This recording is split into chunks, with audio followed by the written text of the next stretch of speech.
Here we have a representative carboxylic acid derivative with this Y substituent here bonded to the carbonyl. We know that carbonyls are reactive because this oxygen is withdrawing some electron density away from our carbonyl carbon, making it partially positive.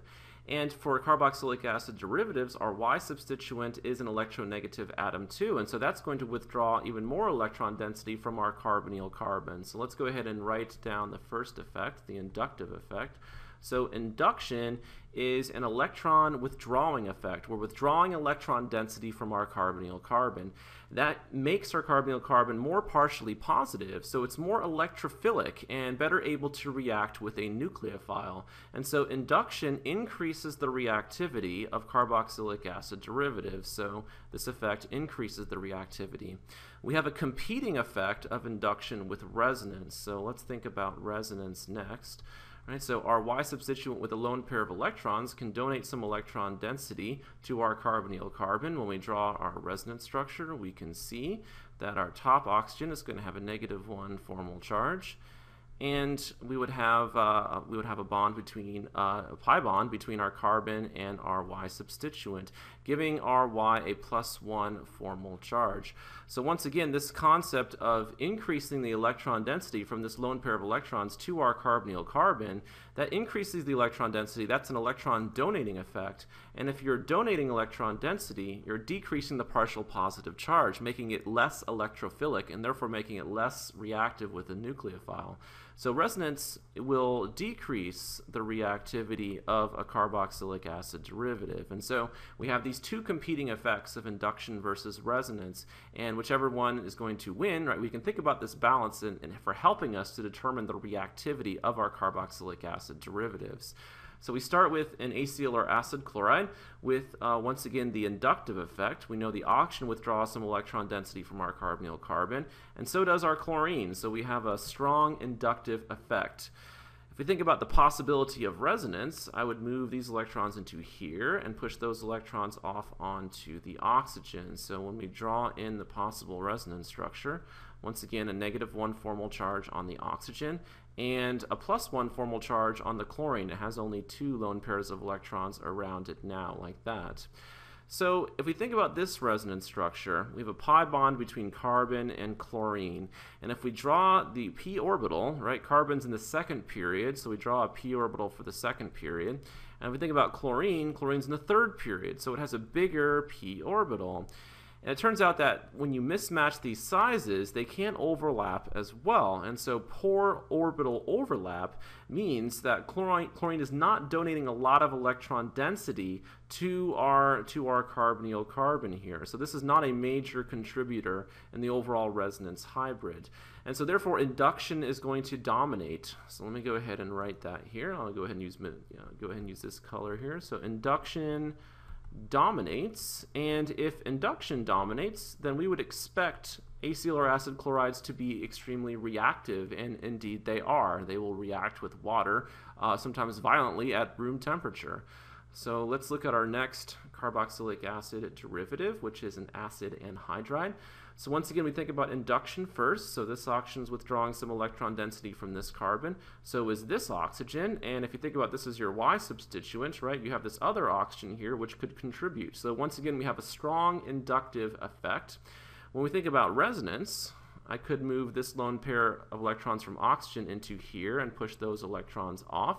And so when we think about overlapping our orbitals for oxygen and carbon, this is a better situation than before because carbon and oxygen are in the same period on the periodic table. So here we have carbon and oxygen. It's the same period, so similar size p orbitals, right? So better overlap. And so therefore there's more of a contribution, there's more of an electron donating effect than in our previous example, right? So you can think about a lone pair of electrons from the oxygen, right? Increasing electron density around this carbonyl carbon here, therefore decreasing the reactivity.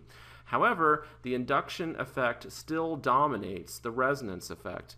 One way to think about that is we have a competing resonance structure. So this lone pair of electrons can move over to here, and those electrons come off onto this oxygen. So some of the electron density, not all of it is being donated to the carbonyl carbon on the left. Some of the electron density is going to the carbonyl carbon on the right here. And so resonance is not as big of an effect as induction, and so induction still dominates here. It's much stronger. So let's go ahead and write that. So induction is much stronger than resonance. Induction is much stronger than resonance. So we would expect an acid anhydride to be pretty reactive because induction increases the reactivity. And that is, again, what we observe. Acid anhydrides are reactive with, will react with water. Something like acetic anhydride will react with water at room temperature. So induction is the stronger effect again. Let's go to the next carboxylic acid derivative, which is an ester. So once again, we think about induction. So this oxygen withdraws some electron density, so does this one. When we think about resonance, we move this lone pair into here and move those electrons off onto the oxygen. We don't have a competing resonance structure this time, so the resonance effect is a little bit more important than before. And so the resonance structure is a little bit more important than before, and so there's a closer balance between induction and resonance. However, induction still wins, so induction is stronger, but it's closer than the previous example. So induction is stronger. All right, let's move now to our final carboxylic acid derivative, which is our amide. So once again, this oxygen withdraws some electron density from this carbon. Nitrogen is a little bit more electronegative than carbon, so we could think about that possibility.